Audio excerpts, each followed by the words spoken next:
Welcome back to SK academy. So இன்றைக்கி வீடியோவில் நம்ம ஒரு காமன் சைஸ் இன்கம் ஸ்டேட்மெண்ட் எப்படி ப்ரிப்பேர் பண்ணுறது அப்படின்னு பார்க்க போகிறோம். So what is this common size income statement அப்படின்னு பார்த்தீங்க அப்படின்னா, நமக்கு ஒரு செட் ஆஃப் வேல்யூஸ் கொடுத்துருவாங்க. அதிலிருந்து நம்ம கால்குலேட் பண்ண வேண்டியது absolute figures and percentages. So இப்போ லாஸ்ட் வீடியோவில் நம்ம comparative income statement, comparative balance sheet பார்த்தோம். ஸோ இது ரெண்டாவது டூல், ஃபினான்ஷியல் ஸ்டேட்மெண்ட் அனாலிசிஸோடைய நெக்ஸ்ட் டூல் இப்போ நம்ம பார்க்க போகிறோம், which is common size income statement. So இந்த காமன் சைஸ் இன்கம் ஸ்டேட்மெண்ட்டுக்கும் கம்பேரிட்டிவ் ஸ்டேட்மெண்ட்டுக்கும் ஃபார்மெட்டில் எந்த சேஞ்சும் கிடையாது. சேம் ஃபார்மெட் தான் நம்ம யூஸ் பண்ண போகிறோம். ஒன்லி திங், கால்குலேஷன் ஆஃப் பர்சன்டேஜில் மட்டும்தான் you will see a difference, which is நம்ம இங்கே சேல்ஸை வந்து 100ன்னு எடுத்துக்கிட்டு நம்ம மீதி பர்சன்டேஜஸை கால்குலேட் பண்ணுவோம். அது ஒன்று தான் இங்கே இருக்கிற ஒரே டிஃப்ரென்ஸ். ஓகேவா? ஸோ நமக்கு இப்போ இந்த ப்ராப்ளமில் என்ன கொடுத்துருக்காங்கன்னு பாருங்கள். 2020க்கும் 2021க்கும் உள்ளே இருக்கிற ட்ரேடிங் ப்ராஃபிட் அண்ட் லாஸ் அக்கௌண்ட்டில் இருக்கக்கூடிய ஐட்டம்ஸ் கொடுத்துருக்காங்க. ஸோ நம்ம இதை இந்த ஃபார்மெட்டில் நம்மளுடைய இன்கம் ஸ்டேட்மெண்ட் எப்படி ப்ரிப்பேர் பண்ணணுமோ அந்த ஃபார்மெட்டில் எடுத்து எழுதி கால்குலேட் பண்ணணும். இது எதுக்கு ஆக்சுவலி யூஸ் பண்ணுறாங்கன்னா, cost structure, profitability and efficiency across the years calculate பண்ணுறதுக்கு இது நமக்கு யூஸ் ஆகும். ஸோ பாருங்கள், ட்ரேடிங் ப்ராஃபிட் அண்ட் லாஸ் அக்கௌண்ட்டில் நமக்கு சேல்ஸ் இருக்குது, காஸ்ட் ஆஃப் சேல்ஸ் இருக்குது, கிராஸ் ப்ராஃபிட் இருக்குது. ப்ராஃபிட் அண்ட் லாஸ் அக்கௌண்ட்டில் operating expenses, non operating expenses தனியாக கொடுத்துருக்காங்க. இங்கே இன்ட்ரெஸ்ட்னு ஒரு இன்கம் இருக்குது, which is non operating income. Operating எக்ஸ்பென்சஸ்னால் என்ன அப்படின்னா, நம்மளுடைய பிஸ்னஸோடைய டே டு டே ஆப்ரேஷனில் வரக்கூடிய எக்ஸ்பென்சஸ் தான் operating expenses. Non operating expenses அப்படிங்கிறது financial expenses, goodwill written off, இந்த மாதிரி அதுவும் எக்ஸ்பென்சஸ் தான். பட் ஆனால் அது டே டு டே டிரான்சாக்ஷனில் வரதில்லை. பட் ஆனால் பிஸ்னஸுக்கு அதுவும் ஒரு எக்ஸ்பென்ஸ் தான். ஓகேவா? ஸோ அதான் ஆப்ரேட்டிங்க்கும் நான் ஆப்ரேட்டிங்க்கும் உள்ள வித்தியாசம். இந்த சேம் வே பார்த்தீங்கன்னா ஆப்ரேட்டிங் இன்கம், நான் ஆப்ரேட்டிங் இன்கம் அப்படின்னும் நம்ம அதை பிரிச்சுக்கலாம். Okay, so now with this நம்ம சொல்யூஷனுக்கு போக போகிறோம். So coming to the solution part, நான் வந்து அப்படியே என்ன அந்த ஃபார்மேட்டை மட்டும் உங்களுக்கு எடுத்து எழுதி வச்சுருக்கேன் பாருங்கள். Sales less cost of sales which gives gross profit, அதை நம்ம ஏன்னு வச்சுக்கலாம். Operating expenses, administration, selling, distribution என்ன ப்ராப்ளமில் கொடுத்துருக்காங்களோ அதை அப்படியே வச்சுருக்கேன். அதுதான் total of operating expenses is B. So ஏலேருந்து பியை மைனஸ் பண்ணிங்கன்னா you will get operating profit, which is not net profit, it is operating profit. Operating profitலேருந்து நான் ஆப்ரேட்டிங் இன்கம் ஆட் பண்ணி நான் ஆப்ரேட்டிங் எக்ஸ்பென்சஸை டிடெக்ட் பண்ணும்போது யூ கெட் நெட் ப்ராஃபிட். ஓகேவா? So நம்ம ப்ராப்ளம்க்கு போகலாம். So first is you are going to record sales. என்ன கொடுத்துருக்காங்கன்னு பார்த்துடலாம். சேல்ஸ் 2020ல் it is 4 lakhs, 21ல் 5 lakhs. Cost of sales 2,40,000 and 3,50,000. Okay, so 2020ல் it is 4 lakhs. இப்போதைக்கு நான் பர்சன்டேஜ் கால்குலேஷனுக்கு வரல. we are just finding out the absolute figures. அதுக்கப்புறம் நம்ம நெக்ஸ்ட்டு பர்சன்டேஜ்க்கு போகலாம். Right, next is less cost of goods sold, which is 2,40,000.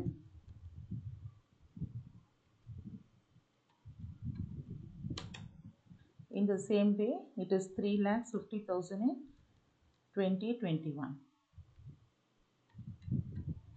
Right, so you get gross profit which is 1,60,000. நம்ம calculate பண்ண வேண்டியது இல்லை, பிகாஸ் அந்த நமக்கு ப்ராப்ளம்லேயே கொடுத்துட்டனால நான் அப்படியே ப்ராப்ளம்லேருந்து அப்படியே எடுத்து எழுதிக்கிறேன். இல்லைன்னா நம்ம மைனஸ் பண்ணி கண்டுபிடிச்சிக்கணும்.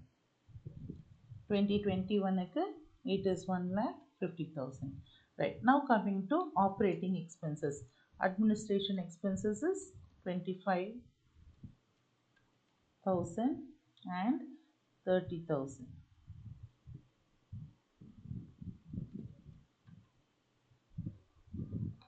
Selling expenses is 15,000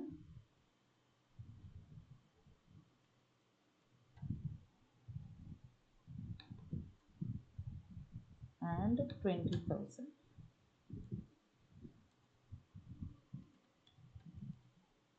Distribution expenses is 10,000, and in 2021 also it is 10,000. So we are just recording what is given in the problem. Okay, so this is the first step. Just other இந்த ஃபார்மேட்ல நம்ம அதை மாற்றி எழுதிக்கிறோம். அவங்க கொடுத்துருக்கிற format வந்து trading profit and loss அக்கௌண்ட்டில் கொடுத்துருக்காங்க.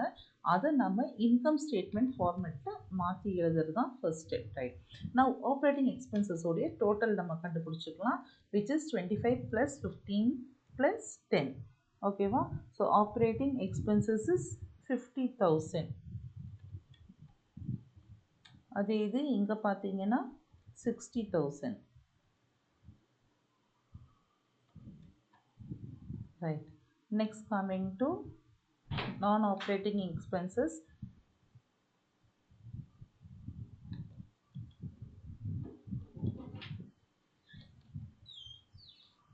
So, interest on investments first record பண்ண போகிறோம். non-operating incomeல அது ஒன்று தான் இருக்குது. ஸோ நம்ம 20,000 அதை ரெக்கார்ட் பண்ணிக்கலாம். Next is for the year 2021 it is 50,000. Right, so total of non operating income நமக்கு எவ்வளோ கிடைச்சிருக்கு அப்படின்னா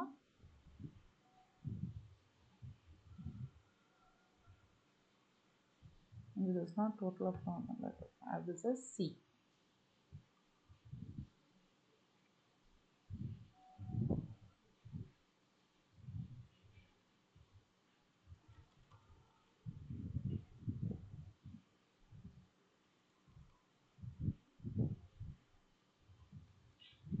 சாரி, நீங்கள் நம்ம ஆப்ரேட்டிங் ப்ராஃபிட் கண்டுபிடிச்சிருக்கணும், அதை நான் எழுதாமல் விட்டுட்டேன். ஸோ ஃபஸ்ட் நம்ம ஆப்ரேட்டிங் ப்ராஃபிட் எழுதிக்கலாம், அப்போ தான் நமக்கு வந்து இங்கே டோட்டல் எழுத முடியும். So operating profit is 1 lakh, அதாவது A minus B. So this is 1,10,000, and here also it is 1,50,000 minus 60,000, which is 90,000. So this is operating profit. Next we are adding non-operating income. So now we get total C,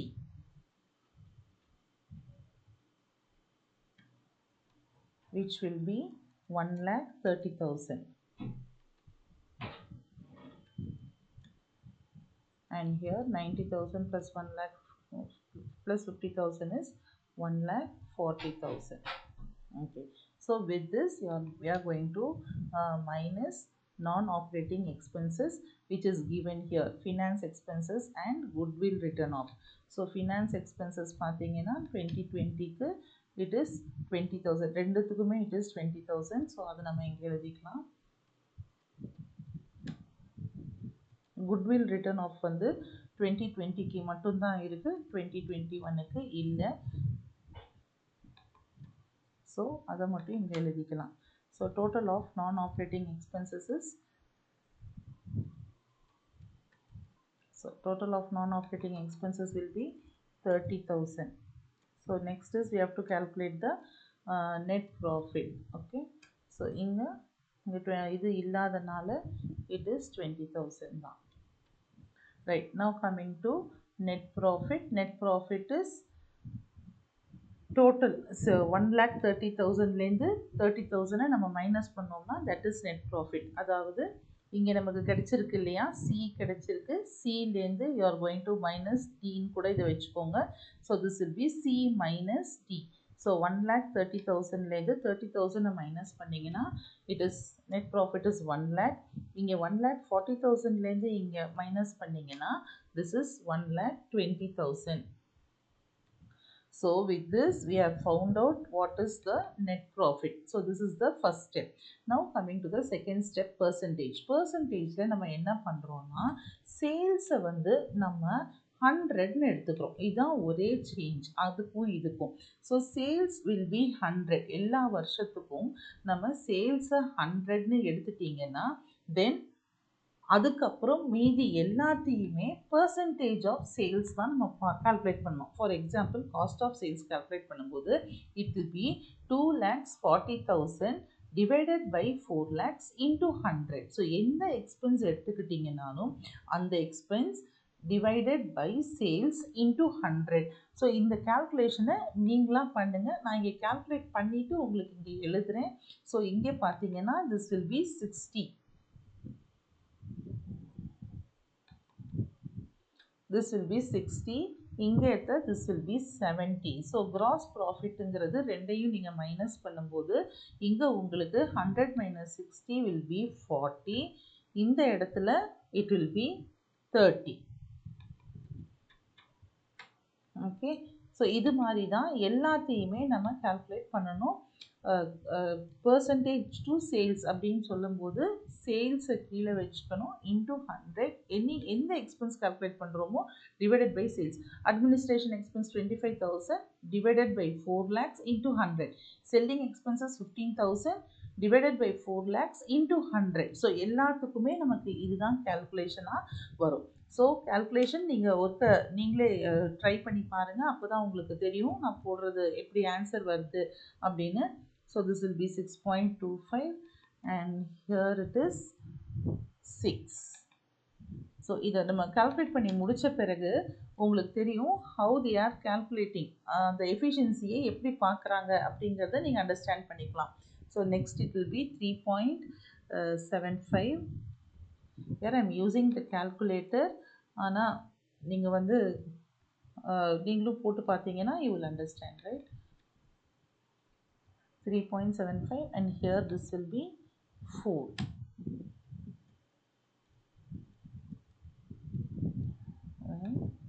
Here this is 10,000 divided by 4 lakhs into 100, which is 2.50.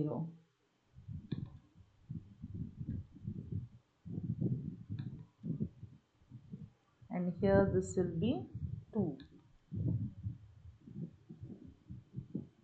Next, coming to total of operating expenses, அதையும் நம்ம அதே மாதிரியே calculate பண்ணிக்கலாம், which will be 12.50.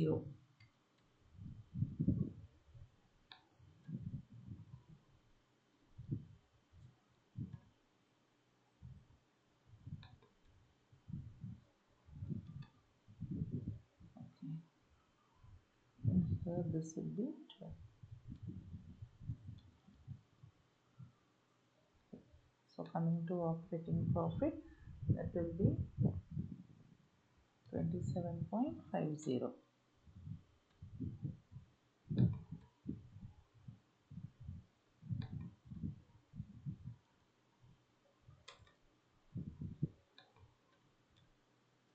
And here this is 18. Even if you total this, you will get the same answer. Okay, next coming to non-operating investments, அதுவும் same way தான். 20,000 divided by அதே மாதிரி தான் நீங்கள் போடணும். அதுக்கும் I am coming to non-operating income, interest. So which will be 20,000 divided by 4 lakhs into 100 is 5 rupees.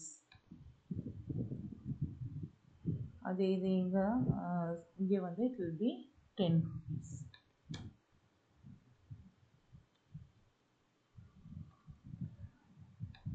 Coming to this total of 1 lakh will be 32.5.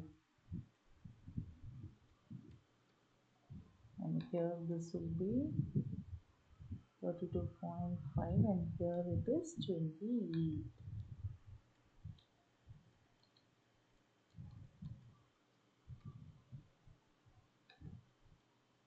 Okay, next coming to finance expenses, same way 20,000 divided by 4 lakhs into 100, which is 5 rupees.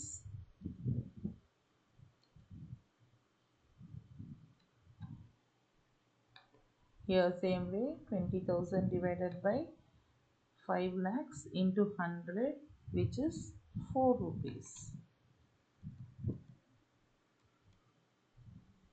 Next, goodwill written off 10,000 divided by 4 lakhs into 100, which is 2.5. So இங்கே அது எதுவுமே கிடையாது, அங்கே goodwill இல்லாதனால. Now coming to total of non-operating expenses, which is 30,000. So it will be 7.50.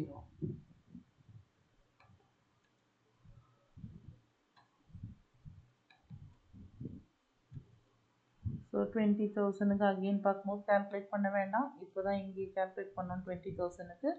So அதே 4 rupees தான் வரும். So லாஸ்ட்டாக நம்ம நெட் ப்ராஃபிட் கால்குலேட் பண்ணுறோம். 1 lakhக்கு கால்குலேட் பண்ணும்போது இங்கே 1 lakh divided by 4 lakhs into 100 அப்படின்னு போட்டால் இங்கே 25 வருது. இங்கே 1,20,000 டிவைடட் பை 5 lakhsன்னு போடும்போது இங்கே 24 வருது. ஸோ இப்போ பாருங்கள், இதுதான் நம்மளுடைய அனாலிசிஸ். என்ன அனாலிசிஸ் பண்ணுறோன்னு பாருங்கள். ஆக்சுவலி 2020க்கும் 2021க்கும் கிராஸ் ப்ராஃபிட் குறைஞ்சிருக்கு, ஆனால் நெட் ப்ராஃபிட் இன்க்ரீஸ் ஆகிருக்கு. ஸோ இதுதான் டிஃப்ரென்ஸ். இங்கே கிராஸ் ப்ராஃபிட் குறைஞ்சிருக்கு, ஆனால் நெட் ப்ராஃபிட் இன்க்ரீஸ் ஆகிருக்கு. என்ன தான் நெட் ப்ராஃபிட் கூடி இருந்தாலும் பர்சன்டேஜ் குறையுது. பார்த்தீங்கன்னா இங்கே 25, இங்கே 24. So with this what you can conclude is, if growth of the company net ப்ராஃபிட்டை வச்சு பார்க்குறத விட பர்சன்டேஜை வச்சு பார்க்கும்போது it is more accurate than totals. So comparison will be more accurate. And another thing நீங்கள் என்ன பார்க்கலாம் அப்படின்னா, கிராஸ் ப்ராஃபிட் குறைஞ்சி நெட் ப்ராஃபிட் கூடினதுக்கு காரணம் நம்மளுடைய இந்த நான் ஆப்ரேட்டிங் இன்கம்னால தான். இங்கே 20,000, இங்கே 50,000. ஸோ அதனால தான் நெட் ப்ராஃபிட் இன்க்ரீஸ் ஆகிருக்கே தவிர operating expenses and operating income வச்சு பார்க்கும்போது the company has gone down. So the graph of the company is not going up, it is going down. So this is the analysis using common size income statement. So next video la nama common size balance sheet paakalam. Thank you students.